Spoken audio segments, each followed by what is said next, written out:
Chapitre 14. Les rapports entre l'armée et le peuple. L'armée doit ne faire qu'un avec le peuple, afin qu'il voie en elle sa propre armée. Cette armée-là sera invincible. Il faut faire comprendre à chaque camarade qu'aussi longtemps que nous prendrons appui sur le peuple, que nous croirons fermement aux inépuisables forces créatrices des masses, plaçant ainsi notre confiance dans le peuple et faisant corps avec lui, nous vaincrons n'importe quelle difficulté. Et tout ennemi, quel qu'il soit, loin de pouvoir nous écraser, sera infailliblement anéanti. Où qu'ils aillent, nos camarades doivent établir de bonnes relations avec les masses, leur témoigner de la sollicitude et les aider à surmonter leurs difficultés. Nous devons unir à nous les larges masses populaires, et plus nous y réussirons, mieux cela vaudra.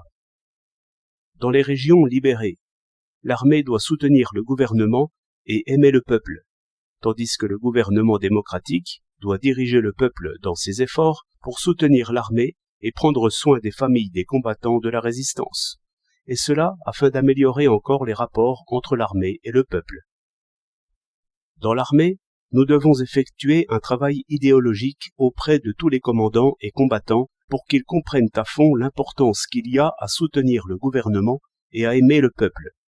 Si l'armée s'acquitte bien de ce devoir, les rapports s'amélioreront entre les autorités locales et le peuple d'un côté et l'armée de l'autre.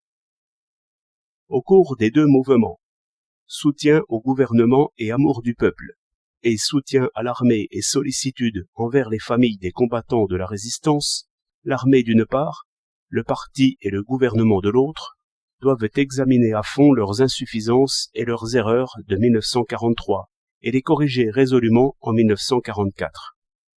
Désormais, au premier mois lunaire de chaque année, il faudra lancer partout ces mouvements, au cours desquels on lira et relira les engagements qui les concernent tous deux.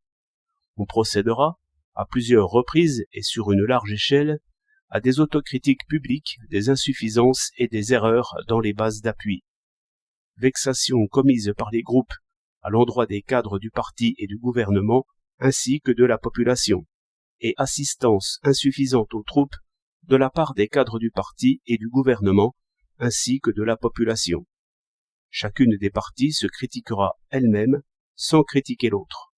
Puis on éliminera radicalement ces insuffisances et ces erreurs.